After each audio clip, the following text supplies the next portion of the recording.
भगवान शिव ने कहते हैं 88,000 वर्ष तक घोर तप किया और कहते हैं ये काल ये चाहता है कि कोई भी यहां प्राणी विवाह के बिना ना रहे, यानी वासनाओं को कोई कंट्रोल ना कर ले, कहीं यहाँ पर फिर रिवाज पड़ जावे और संतानों उत्पत्ति ना करें। संतानों उत्पत्ति नहीं करेंगे तो मैं खाऊंगा कैसे, हम तो उसके बकरे और बकरियां हैं काल के। इसलिए उसका पूर्ण प्रयत्न रहता है, भरसक प्रयत्न रहता है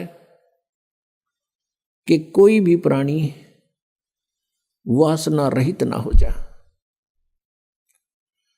अब उसने क्या किया, कामदेव को एक पुरुष रूप तैयार करके वहां भेज दिया। अपना आत्मा जैसे ऑल आउट होती है,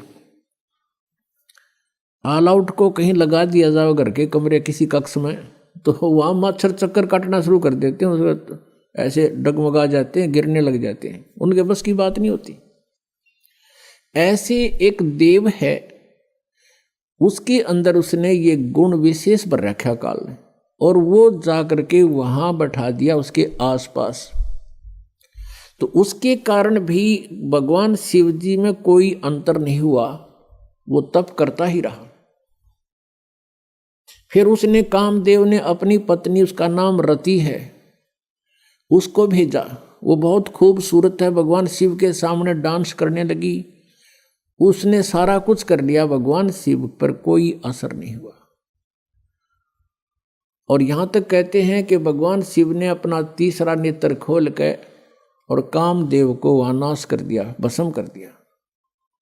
तो फिर ये सब काल के जाल हैं जो ब्रह्मा विष्णु महेश के भी समझ में नहीं आई थी ये बातें। भगवान शिव ने सोच लिया कि मैं अब वासना रहित हो गया, अब ना रहेगा बांस ना बजेगी बांसुरी, ऐसा काम कर दिया। वहां से चल, अब काल ने सोचा भैया तो बात बिगड़ेगी, दूसरे और देखा ये ऐसे ही फिर बैठ जाएंगे हठ योग करने के लिए, यह तो बात बनी नहीं, कहीं औरों की भी रुचि ना हो जाए, हम भी भगवान शिव जी की तरह से वासना रहित होएं। क्योंकि सभी ऋषि महर्षि जब साधना की तरफ चलते हैं, ये पांचों विकार इनकी गुद्दी में आ बैठते हैं, पहले से अधिक प्रभावित हो जाते हैं। तो सभी ने ये चेष्टाएं की थी कि किसी ना किसी तरह पहले इन्हीं राक्षसों को नाश करें और फिर भक्ति करें। ये भी काल का जाल था, बिना ज्ञान के डले नुए डोए। तो अब भगवान शिव जी की कथा को पूरा करते हैं, फिर ऋषियों को लेंगे। अब क्या हुआ, अब काल ने ब्रह्म ने सोचा ये और व्यक्ति नो सोच बैठेंगे ऋषि महर्षि, भगवान शिव ने तो कर दिया काम, ये तो वासना रहित हो गया और हम पीछे रह गए, कहीं वो भी जा समाधि लावें, इस तो पहला कर दूं काम। कुछ दिन के बाद शिव जी के अंदर प्रेरणा भर दी काल ने कि सुना है हमने कि जब सागर मंथन किया था उस समय विष निकला था, उस विष को मैंने पान कर लिया था, पी लिया था, जिस कारण से मैं अचेत हो गया था। और जो बताते हैं उसमें से अमृत निकला था या शराब निकली थी, दारू मदिरा, 2 कलश निकले थे। राक्षसों ने अमृत का कलश उठा लिया था